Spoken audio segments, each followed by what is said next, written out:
We began this morning with a breaking news update. The Catawba County Sheriff's Office says it has arrested 2 more suspects in that mass shooting at the pool party that left 1 person dead and 11 others hurt.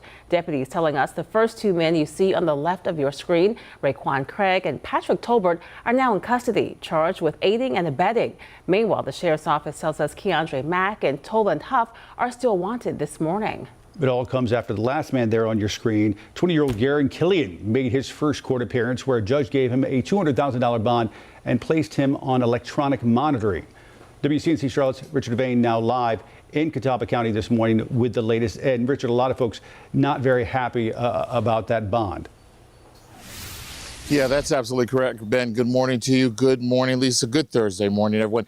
Basically, police say they're concerned. They're upset because as fast and as hard as they work to try to get these people behind bars, they say the courts betrays them by giving them a pathway out to be back on the street committing more crimes. Now, as we take a look at video, this is, you can call it outrage from law enforcement and concern from some of the folks in the community. This after 20-year-old Garon Nathaniel Killian was formally charged with attempted first-degree murder in court on Wednesday, but he was only given a $200,000 bond. 2 other suspects, Keandre O'Neal Mack and Tolan Huff Jr., also on similar charge, have arrest warrants out for them. Excuse me. Authorities say they're all key players in the mass shooting that erupted early Sunday morning. This at that large pool party on Walnut Acres Drive in the Mountain View community. The incident left 1 person dead and 11 others injured, as 80-odd shots were fired. Catawba County Sheriff's Office also announced the arrest of Raquan Craig and Patrick Tolbert Wednesday. This on charges of aiding and abetting underage drinking. Investigators say those 2 helped plan the party.